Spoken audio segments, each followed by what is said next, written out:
Great to see everyone again. Okay, so I want to talk again, continuing talking about some recent work with Toby.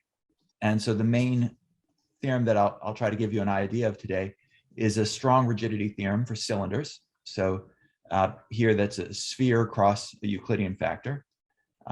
It's important that the dimension of the sphere is arbitrary, right? So it could be anything from S2 cross R n minus 2 all the way up to Sn minus 1 cross R. These behave rather differently. And so these they have the strong rigidity as gradient shrinking Ricci solitons. So the biggest issue that we had to deal with in this work, the biggest new issue, was this gauge problem. So as I mentioned, there's no canonical coordinates here. There's no canonical way to necessarily identify these two shrinkers. And so this degeneracy, has to be dealt with and has to be, and so that provides a major problem. So there are times when, even though there is a gauge problem, one can circumvent it. Okay, so often there are spaces that have some sort of coordinate-free characterization. So in situations like that, you can avoid taking on the gauge problem, but you have to find the right quantity or the right property to focus on. So that wasn't really possible, as far as I know, in this setting. And so we were forced to come up with some of the techniques were rather general. And so that, has pluses and minuses. I mean, general techniques hopefully you can use for something else. On the other hand, it would have been nice to find some way to characterize this. So just to give an idea, what do I mean about how to avoid the gauge problem? Well, sometimes you can look for some coordinate-free way to characterize the space. So for example, if you can show the space has a sufficiently large symmetry group, maybe that's enough to give a characterization where you don't even have to get down into thinking what are the coordinates. Another way this comes up is sometimes there may be a special tensor. Some vanishing of this will give you some kind of information. The last thing is of course, if you prove a sufficiently strong curvature condition, this can restrict things enough that maybe you can avoid worrying about this gauge problem. And in this setting, we don't have something like that. And I should say, in some of the cases that we consider, then something like this could happen. So for instance, in the, I'll come back to that later. But okay, so that's, I just want to point that out, that this, somehow we really have to make an identification and come up with coordinates. We can't, just circumvent this in some other way in this setting. Hey Bill, you mentioned the mean curvature flow problem. Which of those does that fit into? So when you just take the normal part? Yeah, so in the mean curvature flow case, well, different parts of the problem sit in different cases. So when you look at just the single R factor, and then you have across the Sn minus 1, so the neck pinch, that of course, that symmetry of rotation that you have there gives you something strong to aim for. In all of the conditions for the cylinder, they all fit into this special tensor. So if you look there with the tensor A over H, so that ends up being, having that be parallel, essentially characterizes the cylinders. Okay, so if you know that A over H is parallel and you're, anything, so it gives you this splitting. If you know a little bit more, like maybe something that there are two blocks, essentially two blocks of eigenvalues, something that you would get, for instance, if you knew you were nearby a cylinder. And then one of those blocks are the non-zero eigenvalue. Those give you the umbilic directions, and then the zero eigenvalues give you the translation invariance. So something like that does happen in Ricci flow in low dimensions.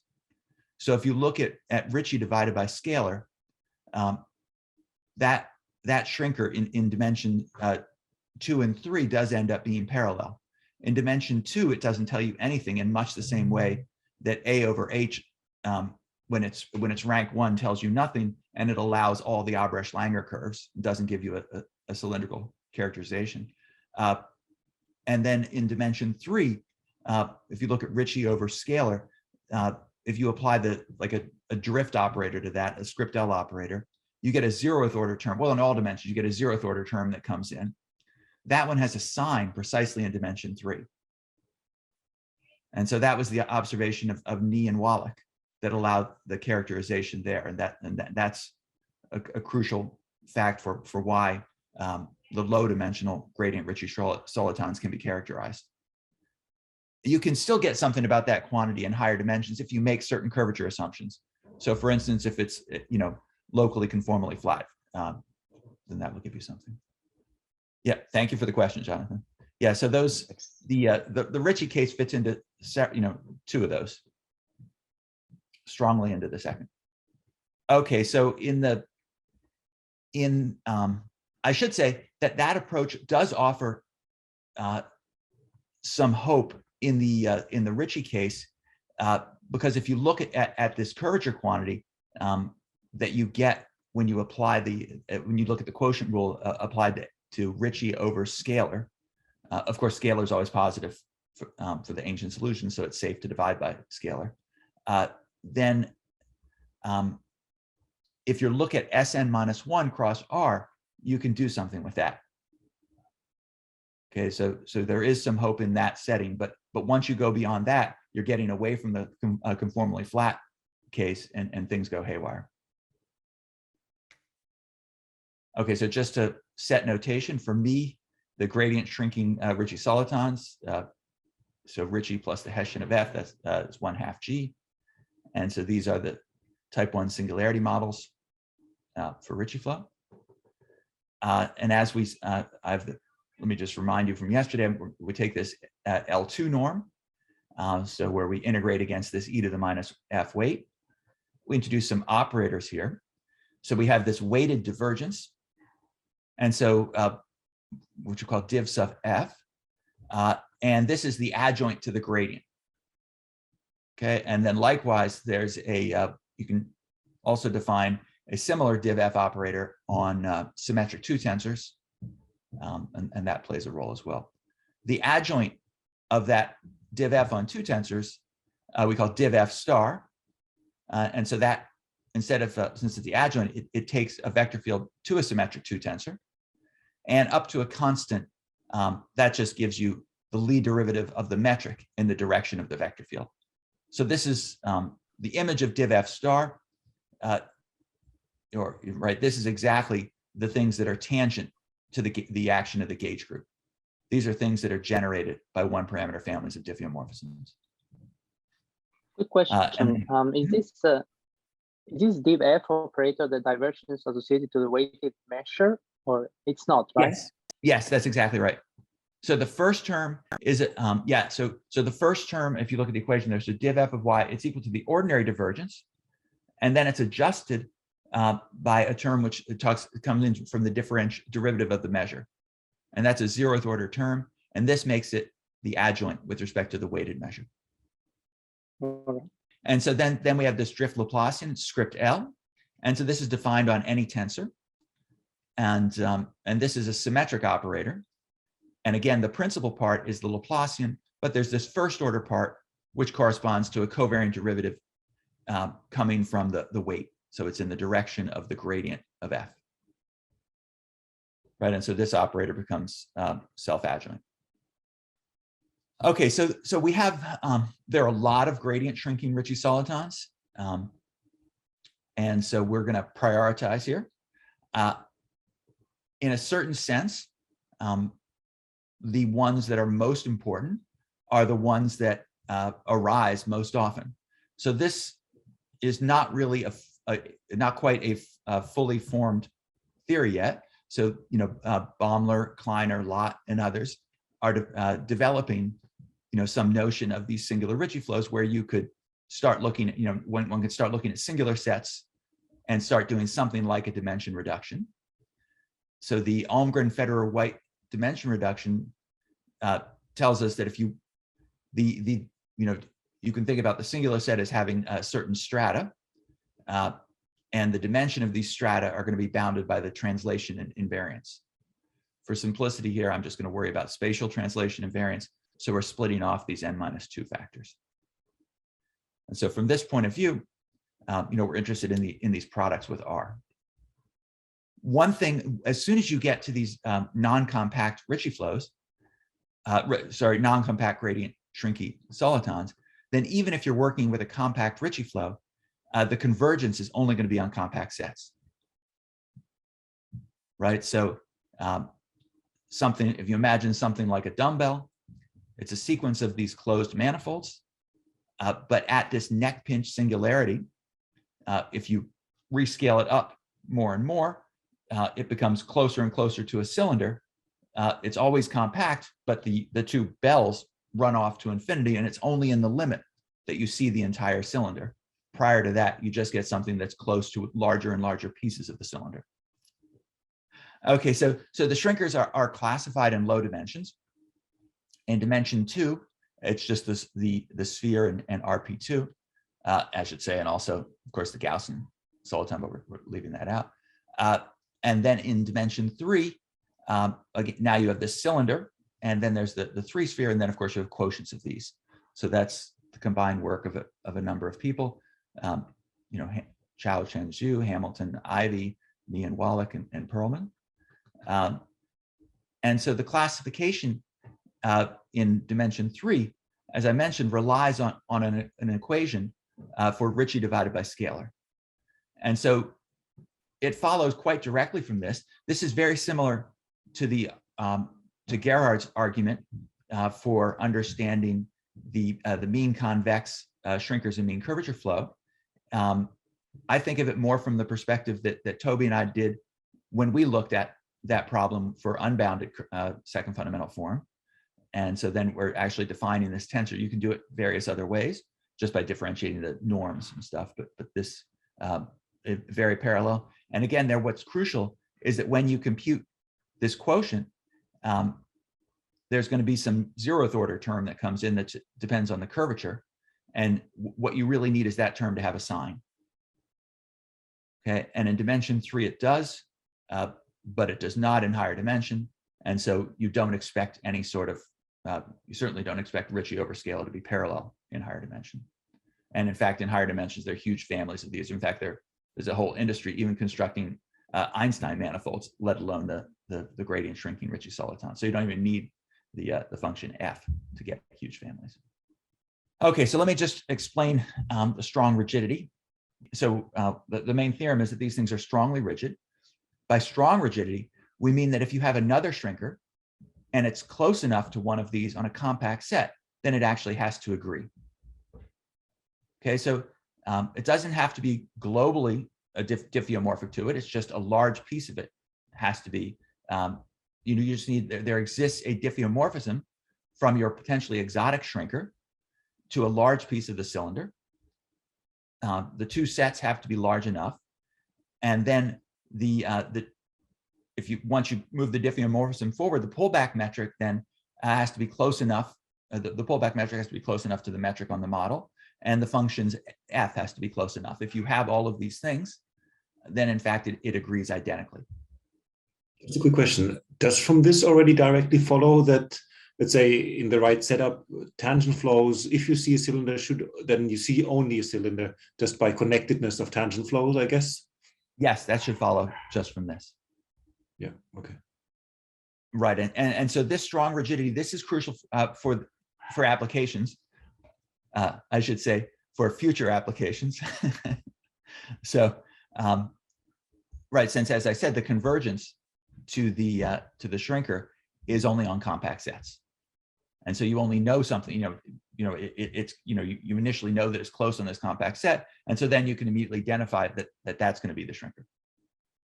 All right, so again, so this is done for this entire family of cylinders, and in fact, the arguments work for a more general class of spaces.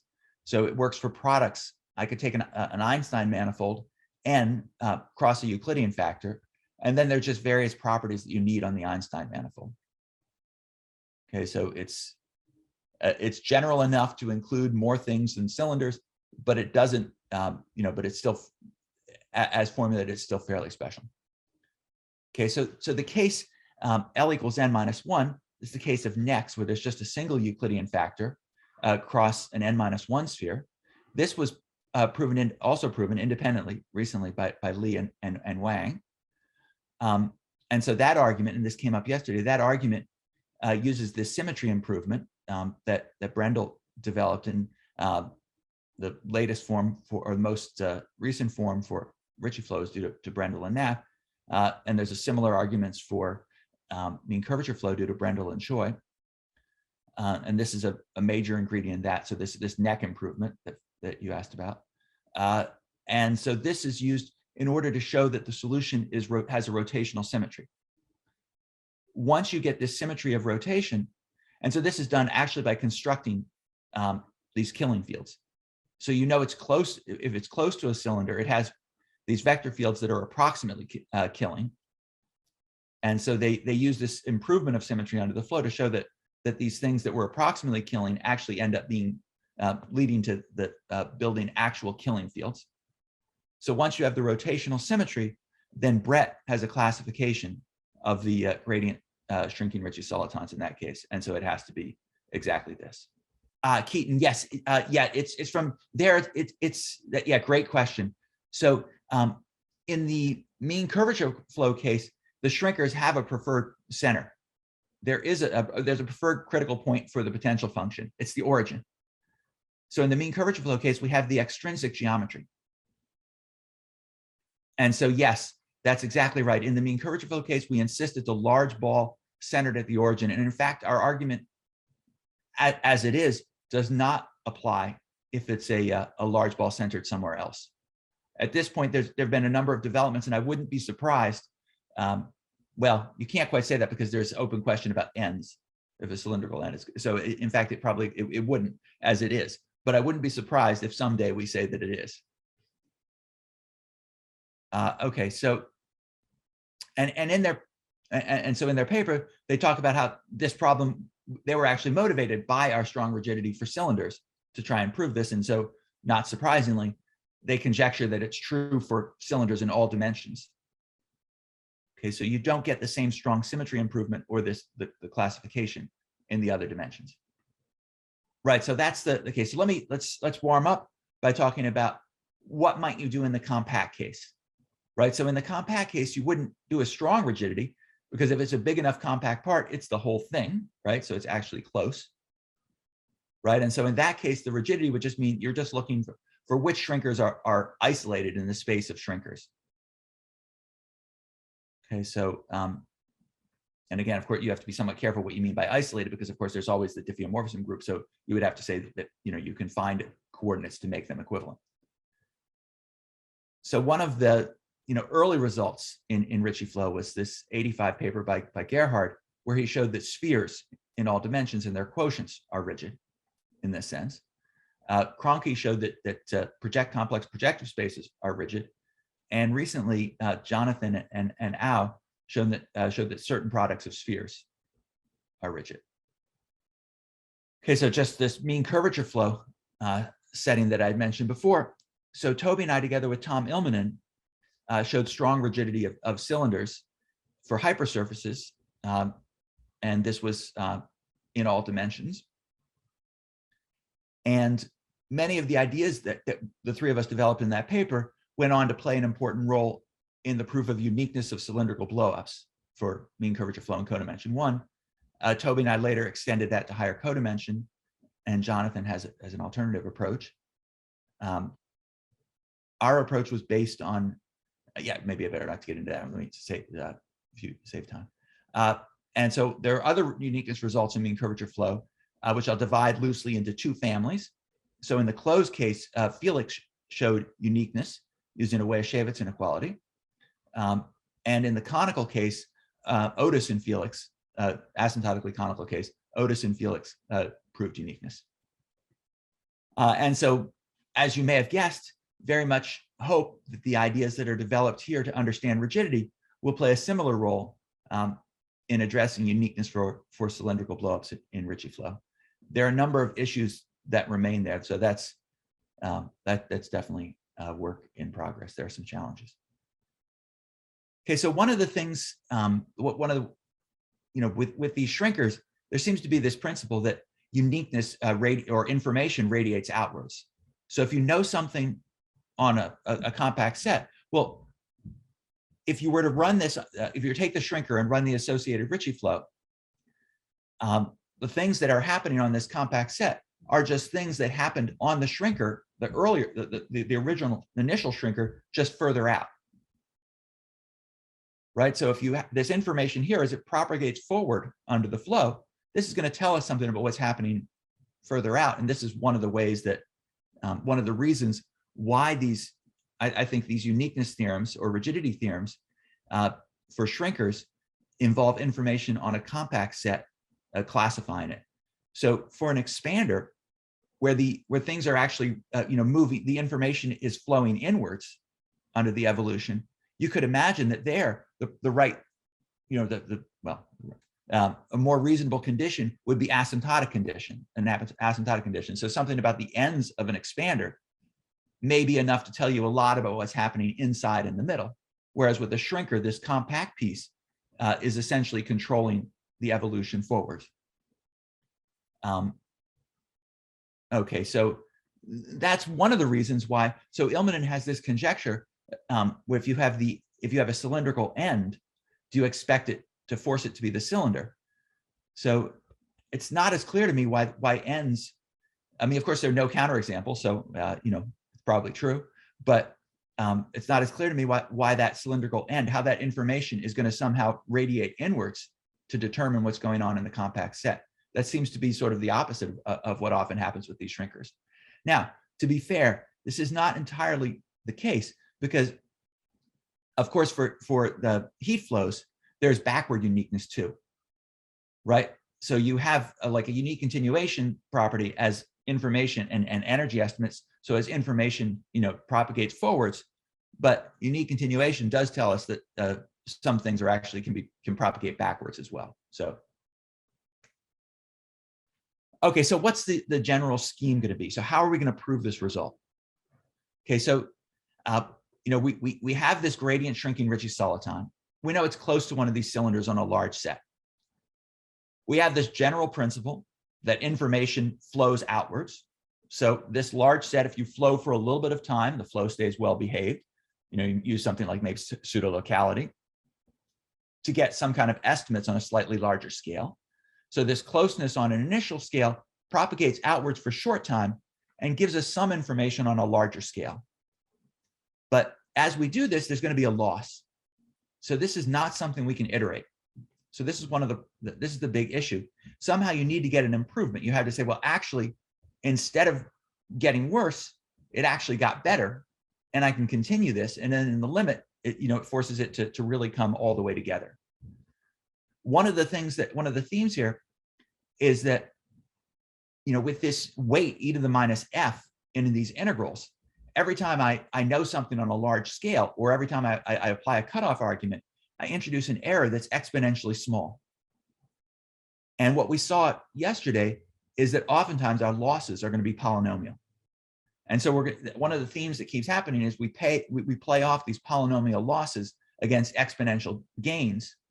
And this is enough to gain control, right? The exponential wins is the moral. Okay, so there are for this improvement, there are three real major steps. Okay, so the first, which is something that I talked about yesterday, is this propagation of almost splitting. So this is this idea that if something looks like a product on a large scale, then in fact it remains almost a product on an even larger scale. This is something that's special to Ricci flow. This approach, and it came from looking at these lowest eigenfunctions, right? In the mean curvature flow setting, there's again a propagation of almost splitting, but not for general products in the same way, but rather for actual cylinders. There, that if you looked at A over H, we were able to get that this thing was almost parallel in that setting, and then the approximate kernel of that almost parallel tensor would give us these almost parallel vector fields. And those were the translation directions, right? So in the Ricci flow setting, this propagation of almost splitting is a very general fact. It's not a cylindrical fact. It really has to do with what are these lowest eigenvalues, right? And so it's like an accident of, it's like sort of, it's because of this Linearization theorem in the drift, Bakriam Linearization theorem. The second ingredient. Quick question. If your cross section is an isolated shrinker, can you prove then also that the cylinder is rigid? Yeah, I believe that's so. I believe that's so. That should fit into our family. Okay. Okay. Right. So the second issue is this gauge fixing. So when we do the propagation of almost splitting, we'll get. Well, I'll tell you what we'll get in a minute. But there's still this issue that if you've used the wrong coordinates, it still doesn't have to be close. Right. And so we have to gauge this away. And so I touched on that yesterday. I'll talk a little bit about that today also. The third thing, which I didn't get into yesterday at all, is even once you do this, there's still a kernel. Yeah, there's still a kernel. And even if once you get rid of the gauge, so these things have Jacobi fields. And one of the consequences of what we're doing is that these Jacobi fields are non-integrable. And so in order to remove these Jacobi fields, we observe that there's a quadratic rigidity in the right gauge. Okay, hopefully I'll be able to explain a little bit where that arises. Okay, and that's something I feel like that wouldn't even necessarily come up if you had the other, if it was generally isolated. I'd have to be careful because even in the isolated case, so Jacobi fields can be born when they weren't there because of the product with R. Those tend to be pretty manageable, but I should be careful and not make a claim. Okay, so let me just recall what this propagation of almost splitting was. Roughly speaking, it says that if a Ricci shrinker is close to a product on a scale, then it remains close on a larger scale.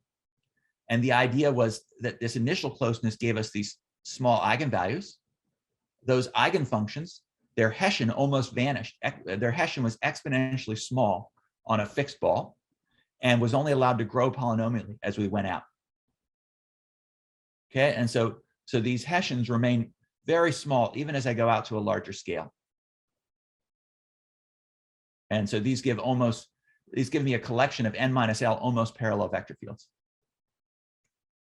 And those vector fields are just the gradient of those low eigenfunctions. So how do we, to be precise, more precise, what do we use this for?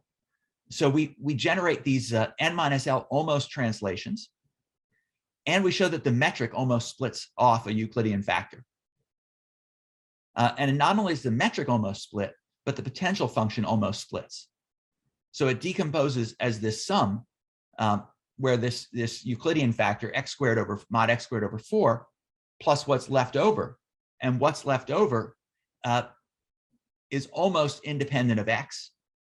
And its restriction to the slices almost, right, if you take the restriction to the slices, then the metric there and this F0, it's almost constant on slices, and it gives you that the slices are almost spherical. Okay, I'm sorry, I started to say that more generally. In fact, if I'd done it, this is for the cylinder case, that the slices become almost spherical. If it was for an n cross r, the slices would become almost shrinkers, and then if that shrinker was isolated, then it would be almost n itself. And the way you do this is you chop it at one slice, like say the critical point, this lowest value that, as Keaton was asking about, and then now we're going to use the translations to identify all the other slices and build out our coordinates. So this actually gives us an identification. So we build an identification between the model product and our potentially exotic shrinker. And this identification or diffeomorphism, this lives on this scale, which is fixed larger than the initial scale. I didn't say it here, but hopefully everyone just assumed that epsilon is greater than 0. Okay. Yeah, nobody should ever use a negative epsilon or a large epsilon. Okay, so now we've used this propagation of almost splitting to take our initially close exotic shrinker, realize it's still almost a product, and in fact, almost cylindrical on a slightly larger scale, but now we've had a loss, right? So this, you might be able to iterate this twice, or if it's close enough, even 10 times, but you can't iterate this indefinitely. Okay, so now we need to look for some additional improvement. Okay, so for this, we need to talk about this, the linearization of the problem. And so there's a second variation operator here, hard L, which is an operator on two tensors. And its principal part, it's the derivative part is just the script L operator. It's the drift Laplacian. The zeroth order part is now a curvature term, which is the full Riemann tensor acting on the symmetric 2 tensor. Okay, so right. And so this is very parallel to the same operator that we called L in the mean curvature flow case. And in fact, you get some similar equations. So if you apply hard L to the Ricci tensor, it just gives you the Ricci back. This fact tells you that if you were to, I mean, say that. And then if you apply script L to the scalar curvature, again, there's the Hamilton's equation, a version of Hamilton's equation there for scalar curvature. And so this comes back to, as I mentioned before, if you look at Ricci over scalar and you apply script L to that, you get at the first, you get a new zeroth order term, and that was computed by Nie and Wallach, and it's great in dimension 3, but it's not so great after that. So Weidong, Hamilton, and Tom Ilmanen computed the linearization. Well, they did it as the second variation operator of Perlman's entropy, but they're essentially computed the linearization of the shrinker equation at a shrinker. And so here, H is supposed to be this 2 tensor that I'm perturbing the metric by, and K is a function that I'm perturbing the potential F by.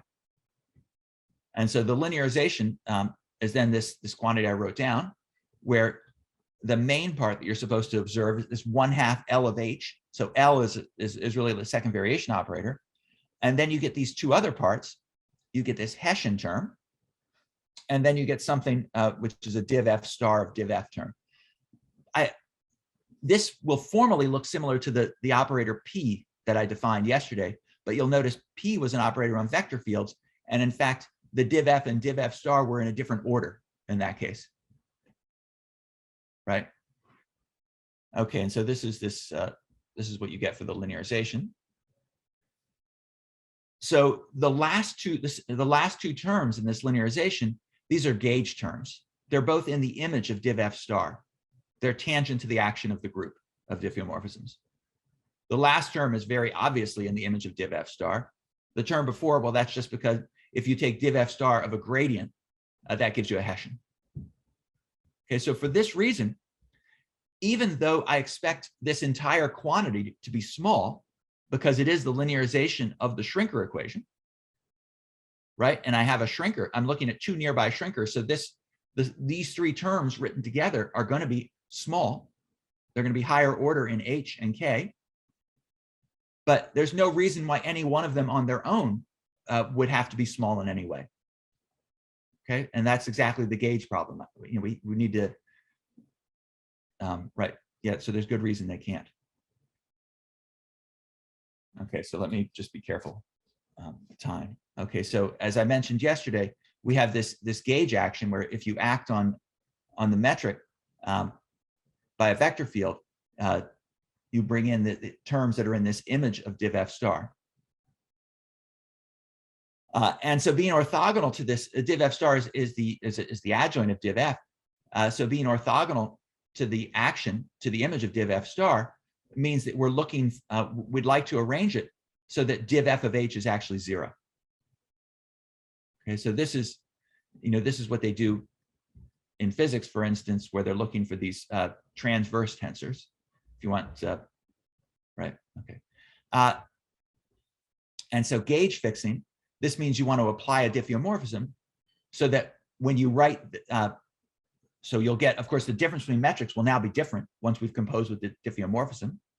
And so you'll get some new difference term, H tilde, and you would like this new difference term to be in the kernel of div F. That would gauge away the gauge group.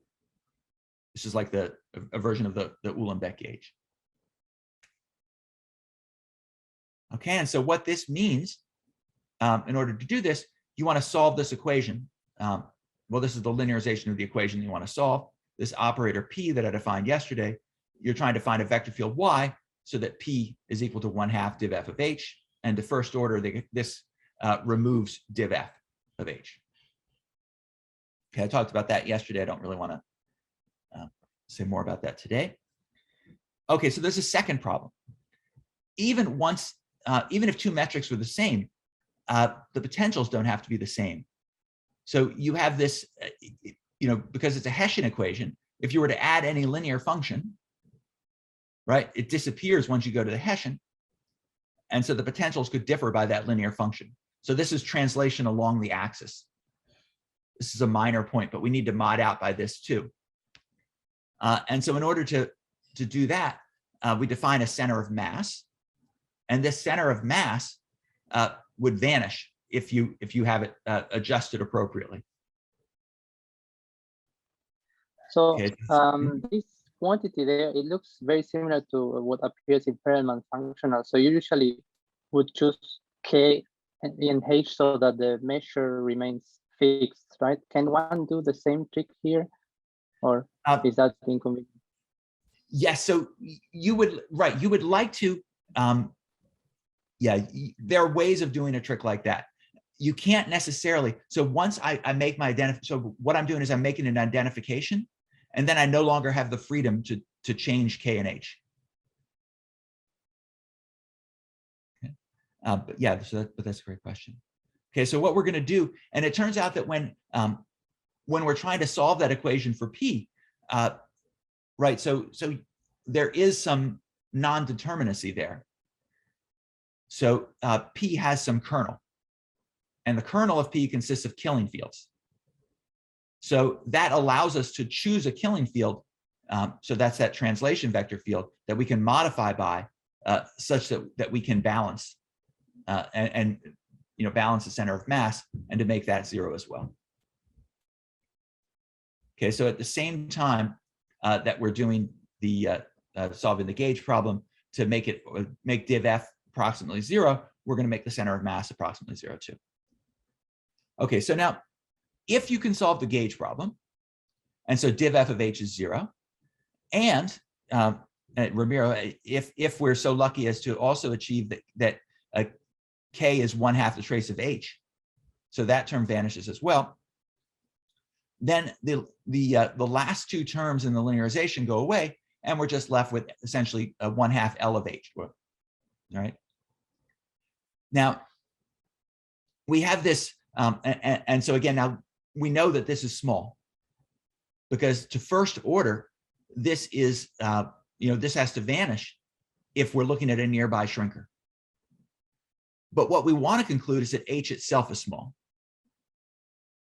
Okay, so you could do that if L didn't have any kernel. Okay, but the problem is that L does have kernel, these Jacobi fields. Okay, so we need to deal with those. We're going to need to sort of work orthogonally to the Jacobi fields. So let me just remind you what the Jacobi fields are in this setting. So on this, so I'll say it's a Jacobi field if div f is 0 and L is 0. So on the cylinders, I'm going to let G with the superscript 1 denote the metric on the spherical factor.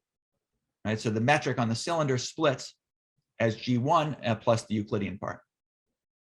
And I'm going to let script K be the space of quadratic Hermite polynomials. This is on the Euclidean factor. So if it was just a one-dimensional Euclidean factor, script K would just be multiples of x squared minus 2. Right, but in higher dimensions, then there are more of these things. Right, like you certainly get that one, but you also get xi times xj for I not equal j. That would be another element in K. And so in this setting, the Jacobi fields are just of the form a function u times g1, where u is in K. So this function u only depends on the Euclidean factor, and g1 is the spherical metric. So this is very much like what happens in the mean curvature flow case, right? Where there we would look at normal variations, and we would use the linear function. Okay, maybe better not to say too much there. Yeah, we look at the function x squared minus 2 in the other case. Notice that in terms of the variation, this is also has something to tell us about the instability. Here we're using the second Hermite polynomials, If you use the first Hermite polynomials, those give unstable directions for the Perlman entropy in there and for the shrinker flow. So these things are again, they're not attracting. So sorry, Bill, this corresponds to like rotating the axis. Is that the idea? Yeah, so these, not quite, I don't think so, right? So we've already gotten, because rotations of the axis, those correspond more to the diffeomorphisms. Those would be rotations. And so we've kind of, by making div f 0, we've kind of gotten rid of those. This is more like what this will correspond to is more like if you have the mean curvature flow cylinder. Of course, you could have a Jacobi field from rotating the axis, but you also have this x squared minus 2, which corresponds to making it thinner some places and thicker other places. And this is what you would then induce, this a neck pinch to occur first, and near that you would see something like a bowl soliton coming out of there. So it's more related to that behavior. Okay, thanks. Yeah. Okay, more like what happens near a cap, say, or something. Okay, so and then these are under, in the spaces we're looking at, these are the only Jacobi fields. And so if you have this tensor H and you happen to know that div f is small and L is small, then the tensor H actually has to be close to one of these. And in fact, you can get good estimates on this. Right, so these are the ones that we're really worried about, things that are like this to leading order.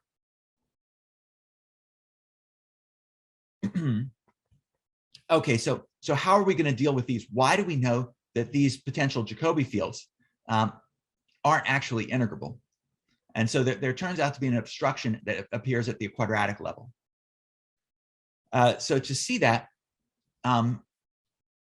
right, so be careful. So, okay, so to see that, let's suppose that we have one of these things. Let's suppose that we've fixed the gauge and we've balanced the center of mass. Right, so then we get the following estimates. Okay, so be patient with these. Let me talk you through them. Okay, so let me remind you. Let's focus on the first estimate first. So remember, H is the difference between the model metric and the potentially exotic metric.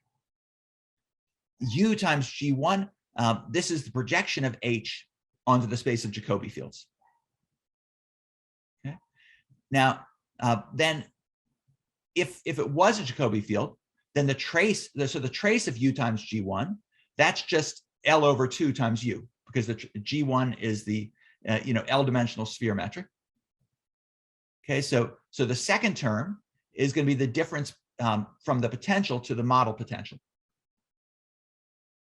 Okay, and so we're bounding these two things, and on the right-hand side, we get this div f of H, which we can gauge away.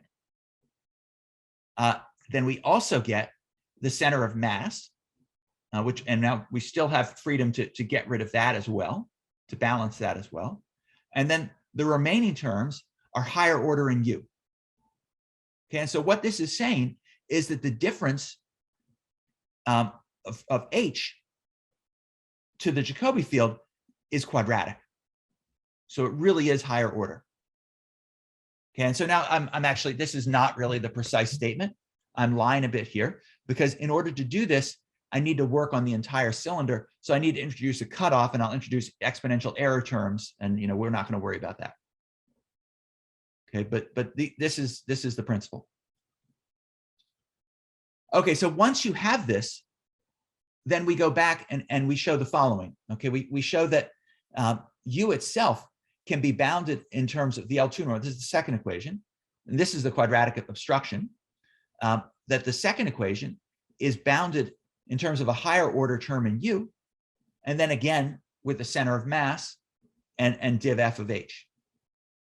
Okay, so if we gauge away the last two terms, you see that U squared is bounded by U cubed. If U is sufficiently small, right, this makes it really small. Okay, and so now, of course, what you would say is that this, if I gauge away the other two, you would say, well, this makes U actually, 0.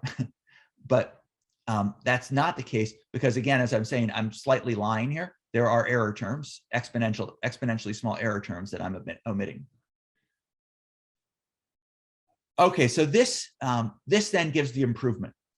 It tells you, so you remember u squared by the first equation actually bounds h to right, and so what this tells us, once we have this that u is really small, it says that in fact h was really small, and so this gives the improvement that allows the iteration, and that gives the rigidity. Right, this is the key estimate. Okay, so this quadratic, and I should say that you know, the first equation, where does that come from? That comes from Taylor expanding things and trying to control the various terms. One of the issues that you have that creates some pain is that Taylor expansion requires things are pointwise small, and so you don't in general have that. So that's another reason why we introduced the cutoffs and have to deal with that. Okay, I wanted to give a little bit of an idea. Okay, I'm getting to the glazed eyes section of the talk. So let me see if I can pull you back in a little bit and try to give you a little bit idea of where the quadratic rigidity comes from here. Okay, there's a miraculous quantity. And so the quantity that we look at, and so this is a symmetric two tensor. So we have this function u. Remember, u is in this space k, the space script k of you know, really just second order Hermite polynomials. And you form this rather funny combination where you take the 2 times the gradient squared of u times the spherical metric, and then you add 2L times you know, u times the Hessian of u, and then you add L times the tensor product of grad u with itself. This odd combination actually vanishes to higher order by Taylor expansion. If you have a nearby shrinker, Taylor expanding the shrinker equation tells you this quantity vanishes to higher order. Okay, so that's mysterious. It just comes out of Taylor expansion. All right, so now why is that useful? It's because this quantity actually controls, right? This quantity actually controls the norm of u. And the reason for that is there's a cute little argument. If you have any function, just there's a funny accident that if you have any quadratic Hermite polynomial u, and you take its gradient squared and subtract the the Laplacian of that, you again get a quadratic polynomial. If you think about it, if you take the gradient of a quadratic, that gives you a linear. So gradient squared, this is going to give me a quadratic. Gradient squared is quadratic, so its Laplacian is a constant. So this has the right form. It's a quadratic minus a constant, a homogeneous quadratic minus a constant. And so that quantity mysteriously just ends up being right back in the space script k of quadratic Hermite polynomials.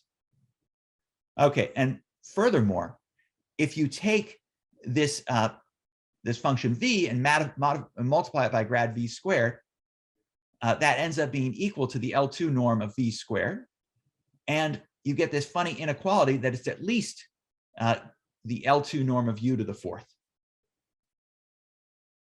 Okay, and so if we can control v times grad u squared, then we actually control u L2 to the 4th. The quantity that we have up here, the mysterious quantity, if I take the inner product of that with v times g1, I end up getting exactly the left-hand side down here.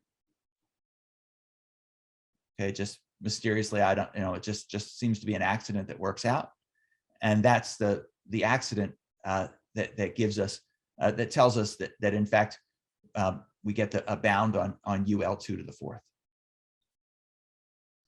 So let me take right 56. Let's go to questions. Yeah, are there any questions for Bill? Bill, earlier on you spoke there was a difference between the three-dimensional case and higher dimensions, but you could constrain the Weyl tensor. You said locally conformally flat. If you constrain the Weyl tensor to be 0, then you could get a result. Can you do anything in 4 dimensions if you just constrain the self-dual or the anti-self-dual part of the Weyl tensor to be 0? That I don't know. it wouldn't surprise me if somebody on the Zoom does, though. If Wydong was here, he'd know. Okay, thanks. Just related to that question, I guess, is the evolution of the Weyl tensor just a nightmare for Ricci flows? And can you do anything with that? It seems to be a nightmare. Coming back to this quadratic rigidity, I'm still a bit puzzled sort of what the geometric interpretation of that is. Do you have any insight in this? I don't understand it at all, actually. It was a bit of an accident. We imagined initially when we started looking at this, we were focusing on that quantity P and hoping, that does actually vanish on the cylinders. And we were hoping that if you looked nearby the cylinder, you might be able to control what was happening to that. And it didn't seem to work. And as we were playing around with other things, we noticed that this particular quantity really, it was a mysterious quantity. We noticed that this quantity vanished to higher order. And so then it was a point of, the point became trying to show that was giving you something. And so then it was trial and error and just trying to cook up, experimenting, taking its, looking at its norm squared, taking its inner product against things, trying to get something that would control the norm of view. So, unsatisfying. It's very mysterious. It looks like some kind of stress energy tensor, but potentially come from a symmetry of the equation for the Hermite polynomials. Something hiding there. It must mean something. Could probably be discovered in one of two ways: sufficient stubbornness, or a clear picture of what it means.